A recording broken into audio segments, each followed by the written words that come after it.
मेरे भाई और बहनों, आज जो देश भर में वाद विवाद चालू है कंटेम्प्ट ऑफ कोर्ट के बारे में, तो मैं थोड़ा आपके साथ संवाद करना चाहता हूं कि हमारी जुडिशरी है वो दुनिया में किसी भी जुडिशरी से ज्यादा ताकतवर है। हमने वो जुडिशरी, हम बोलते हैं हमने इंग्लैंड से लिए है, लेकिन इंग्लैंड के जजेस के अपॉइंटमेंट में भी बहुत ट्रांसपेरेंसी है। और उनका अटॉर्नी जनरल, लॉ मिनिस्टर, ये सब सिर्फ जजेस पर अपॉइंटमेंट छोड़ी नहीं जाती। अमेरिका में तो जज का इंटरव्यू होता है लाइव टीवी पर जज बनने के पहले। Even president nominees are rejected और उसके इंटरव्यू होता है। यदि वो किसी सर्वेंट के साथ बदसलूकी करता है तो उसको पूछा जाता है कि तुमने सर्वेंट के साथ बदसलूकी की है। तो ये अपॉइंटमेंट बहुत ट्रांसपेरेंस होती है। हमारा ही देश ऐसा है कि जहां अपॉइंटमेंट में ट्रांसपेरेंसी बिल्कुल नहीं, और इसीलिए चंद फैमिली के हम की हमेशा जुडिशरी में चलती रही है। चंद फैमिली, जैसे राजनीति में भी चंद फैमिलीज है वैसे वो। तो क्या हुआ, इसका मतलब ऐसा है कि तुम्हारा न सिलेक्शन है या न कुछ इंटरव्यू है, न तुम्हारा कुछ इलेक्शन है, और किसी बापजादे बाकी स्थानिक लोगों की मदद से आप वहां पहुंचते हैं। पहुंचने के बाद हम लोग, यदि मैं तो हमेशा जुडिशरी को माता पिता ईश्वर के सामने समझता रहा। जब तक मैं जुडिशरी में नहीं गया था, जब मैं जज की शपथ ली और देखा तो मुझे बहुत निराशा हो गई। तो जजेस, भारत के बारे में दुनिया का जो इंप्रेशन है वो भी हमने समझ लेना चाहिए कि हमारे वर्ण व्यवस्था के कारण, गलत देव धर्म के कारण हमारे जैसे भ्रष्ट अनीतिमान लोग दुनिया में नहीं। अभी ये ब्रायन करके न्यूजीलैंड के लेखक का एक आर्टिकल है, मेरे पास है, वो मैंने बहुत बार पढ़ा और आपको भी पढ़ने को विनती करता हूं कि हमारे इतने भ्रष्टाचारी लोग दुनिया में नहीं। इसका मतलब क्या है? जजेस भी हम में से सोसाइटी से जाते हैं ना। तो जजेस ने जब ऐसा कोई क्रिटिसिज्म होता है, पहली तो बात है कि कंटेम्प्ट ऑफ कोर्ट का लॉ ही गलत है, वो निकाल देना चाहिए। क्योंकि जो भी पब्लिक में है, मंत्री हो, एमएलए हो, एमपी हो, जज हो, उनको इतना साफ सुथरा रहने की हमारी अपेक्षा है कि ना कोई उनके ऊपर पत्थर उठाए। सेडिशन का लॉ है, ब्रिटिश गए, उनका लॉ हम क्यों, सेडिशन का सवाल कहाँ आता है? तो ये पुराने लॉ इनको निकाल देना चाहिए। लेकिन मोदी हमारे कामगार के कानून निकाल रहा है, किसानों के कानून निकाल रहा है, जो इस गरीबों के हित में था सब कानून कर दो, और ये सेडिशन नहीं जा रहा, कंटेम्प्ट नहीं जा रहा। खैर बात छोड़िए। कल का जो जजमेंट की हम सब लोग राह देख रहे हैं, वैसे हम अयोध्या की जजमेंट की राह देख रहे थे। तो मैंने पहले दिन मेरा जजमेंट लिख के रखा था कि यदि सुप्रीम कोर्ट को न्याय करना है तो सभी इतिहास को देख के वो जो जमीन है, डिस्प्यूट जमीन जो है, वो सुप्रीम कोर्ट किसी को न दे, न मुसलमानों को, न हिंदू को, न ईसाई को, न बौद्ध को। वो जमीन पर ऐसा एक माउनुमेंट बनाए, बड़ा से बड़ा मोनुमेंट वास्तु बने कि जो देश का एक बड़ा ताजमहल जैसा स्मारक हो। ये मेरी इच्छा थी। हुआ गलत। जिनके खिलाफ सुप्रीम कोर्ट की मनाही थी, जिन्होंने संविधान की धज्जियां उड़ाई, सुप्रीम कोर्ट के आदेश की धज्जियां उड़ाई, जिन्होंने कानून व्यवस्था की धज्जियां उड़ाई, उनको सुप्रीम कोर्ट ने न्याय दिया और उनको जमीन दे दी। ठीक है। आज प्रशांत भूषण ने क्या कहा कि 6 साल में जो सुप्रीम कोर्ट में चल रहा है उसका इतिहास लिखा जाएगा और इतिहास इनको माफ नहीं करेगा। क्या गलत कहा? अब 6 साल के डिसीजन देखो। मोदी शाह देश में नंगा नाच कर रहे हैं। अभी अंधभक्तों को लगेगा वो तो अच्छे काम कर रहे हैं। क्या काम कर रहे हैं? रोटी, कपड़ा, मकान, शिक्षा, स्वास्थ्य, इसके बारे में काम करना काम होता है। हिंदू मुसलमान झगड़ा लगाना, सीए, एनआरसी, कोई भी आदमी जब हमारे देश में रहता है तो वो देश को बाहर नहीं होता, इसमें पढ़ने की जरूरत नहीं। जब भी सरकार की तिजोरी भरती है तो वो सिर्फ श्रमिकों के पसीने से भरती है। ना अंबानी टैक्स देता है, ना अदानी टैक्स देता है, ना मोदी टैक्स देता है। तो हमारे पसीने से जमा हुए पैसे से ये सबकी सैलरी जाती है। पंतप्रधान हो या तलाटी हो या चीफ जस्टिस हो या मैजिस्ट्रेट हो या कोर्ट का सिपाही हो, सबकी सैलरी हमारे पसीने से जाती है। तो हमको रिस्पेक्ट ही नहीं है देश में। प्रशांत भूषण ने इतना बोला कि जब हजारों करोड़ों लोग पैदल चल रहे थे तो सुप्रीम कोर्ट बोले हमको दिखाई नहीं देता। अटॉर्नी जनरल बोलते हैं सुप्रीम कोर्ट मानता है। जब नीचे के जजेस, हाईकोर्ट जजेस रोए कि हमको रोना आता है कि इतनी हालत गरीबों की हालत है, तब सुप्रीम कोर्ट जब सब लोग घर पहुंचे थे तब बोले कि रेलवे से क्या फायदा उसका। हेबियस कॉर्पस पिटिशन एक दिन में सुनाई होनी चाहिए। कश्मीर के सब नेता जेल में, यानी घर में हो तो जेल में है, नजरबंद है, उसको 1 साल हो गया है, सुप्रीम कोर्ट सुनता है। एनआरसी के कानून संविधान के खिलाफ है, सुप्रीम कोर्ट सुनता नहीं। लेकिन अर्नब गोस्वामी की एक रात में बात सुनते हैं। सुशांत प्रश्न क्या, वो तो सुशांत क्या है मालूम नहीं, उसके राजपूत की बात ये पिटिशन सुनते हैं। यानी आप क्या कर रहे हैं?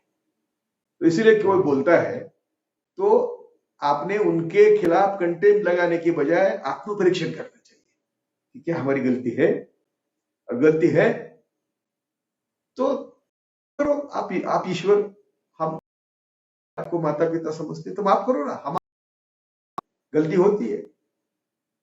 लेकिन नहीं, और जिन्होंने कंटेम्प्ट इशू किया, अरुण मिश्रा का सभी वो हाईकोर्ट जज में, क्या हाईकोर्ट जज से सुप्रीम था, सुप्रीम कोर्ट में आने के लिए 3 बार नकारा था प्रेसिडेंट ऑफ इंडिया, यानी सिग्नेचर नहीं की थी उनकी, क्योंकि उनका इतिहास काला है। लेकिन मोदी आने के बाद पहला काम किया, उनको लिया। और दीपक मिश्रा और अरुण मिश्रा ने जो सुप्रीम कोर्ट में काम किया, उसके खिलाफ 4 सिटिंग जजेस, सुप्रीम कोर्ट जजेस ने प्रेस कॉन्फ्रेंस ली थी। तो कुछ तो गलत सुप्रीम कोर्ट में चल रहा है, इसलिए प्रेस हो गया। और उन्होंने कहा कि हमारी सब सहनशीलता खत्म हो गई, और हमको लगा कि हमने देश के सामने रखना चाहिए कि सुप्रीम कोर्ट में कुछ अच्छा चल नहीं रहा है, सुप्रीम कोर्ट रिमोट कंट्रोल से चल रहा है। ये 4 जजेस कहते हैं, तो उनके खिलाफ कंटेम्प्ट क्यों नहीं किया? तो कल के कंटेम्प्ट के बारे में सुप्रीम कोर्ट की मेरे ख्याल से बहुत बड़ी गलती है। आज दुनिया भर के लोग सुप्रीम कोर्ट के खिलाफ बोल रहे हैं, जिनको कभी कोर्ट के खिलाफ बोलने की हिम्मत नहीं थी वो भी बोल रहे हैं। सब लोग हिम्मत जुटा रहे हैं, बोल रहे हैं। और कल यदि सुप्रीम कोर्ट प्रशांत भूषण को शिक्षा भी करता है तो प्रशांत भूषण हीरो होगा, छोड़ भी देते हैं तो प्रशांत भूषण हीरो होगा। मैं आप सुप्रीम कोर्ट से अपेक्षा करता हूं कि ये कंटेम्प्ट ऑफ कोर्ट का लॉ है, इसके ऊपर बहस हो। 11 जजेस, 9 जजेस फुल बेंच बैठे और एक बार इसके ऊपर डिटेल स्टडी होना चाहिए और उसके बाद जजमेंट आना चाहिए। प्रशांत भूषण का कुछ भी हो, उसमें हमें बहुत कम इंटरेस्ट है, ये वैयक्तिक नहीं है।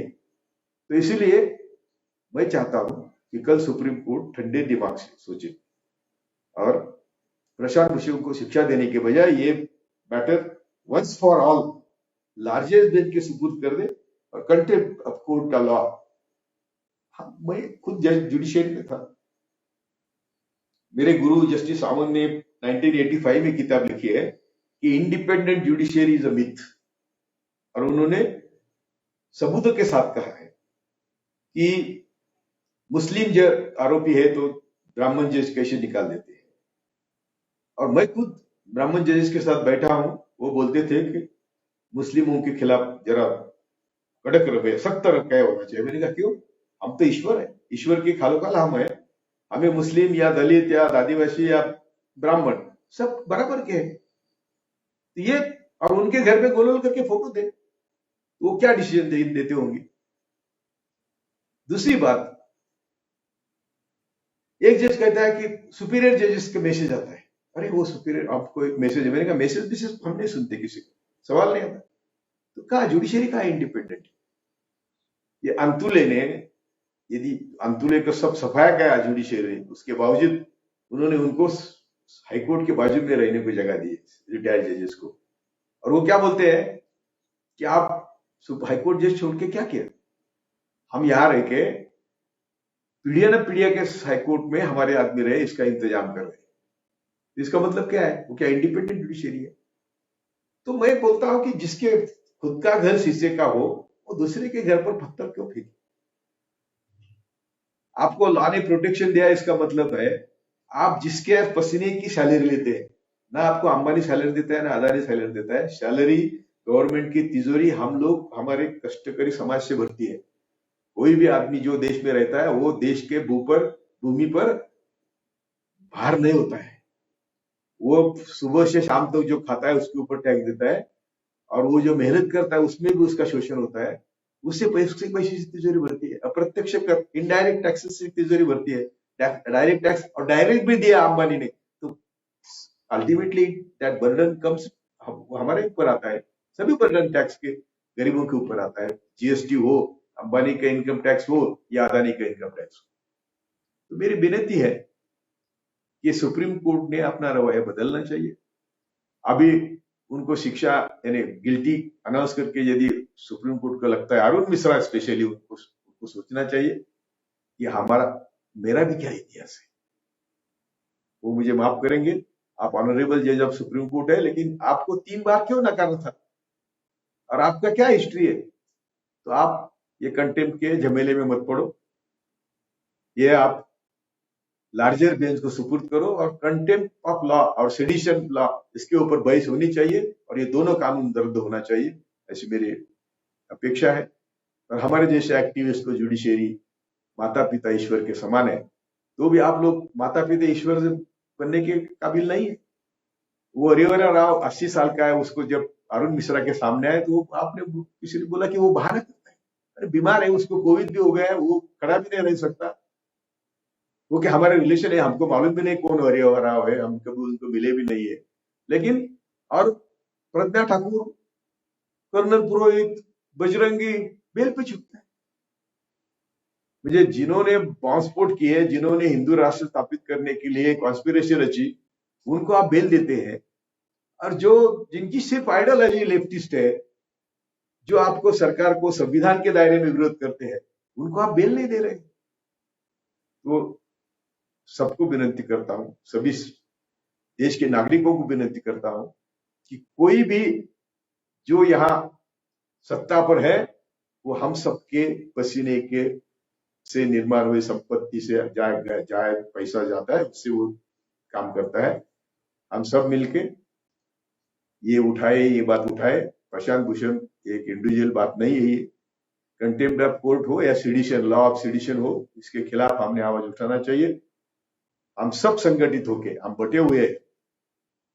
आरएसएस की जहरीली विचारधारा हमारे सब दुखों की जड़ है, और सभी आईबी, रॉ, जुडिशरी, ब्यूरोक्रेसी, सब जो की इंस्टीट्यूशंस है, सबके ऊपर जहरीले सांप जैसे वो सन के लोग बैठे हैं।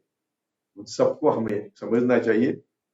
सत्ता किसी की भी हो, ईवीएम जो बिगड़ता है यानी गलती करता है तो वोट बीजेपी को ही जाता है। एक भी ऐसा वोट दिखाओ कि ईवीएम ने गलती की और कांग्रेस को गया। मैं कांग्रेस का समर्थक नहीं हूं, कांग्रेस ने मुझे जेल में डाला है, पुलिस कस्टडी में रखा है, लेकिन आप लोग तो जेल में लेते हैं और मार डालते हैं अपने अपोजिशन। इसलिए सुप्रीम कोर्ट को आपके माध्यम से मैं विनती करता हूं, आपने ना तो अटॉर्नी जनरल को नोटिस दी है, अटॉर्नी जनरल ने ये इनिशिएट करना चाहिए था। लीगल बात मैंने अभी नहीं करता क्योंकि वीडियो बहुत लंबा हो जाता है, लेकिन लीगली ये पिटीशन दाखिल ही नहीं होना चाहिए था अटॉर्नी जनरल के बिना। आप सुप्रीम कोर्ट है तो king can not commit wrong, आपने किया है पिटीशन, तो आप सोचिए और ये पिटीशन या तो कल अनाउंसमेंट किया है उसको रिव्यू करिए, नहीं तो लार्जर बेंच पे छोड़िए। जय भारत।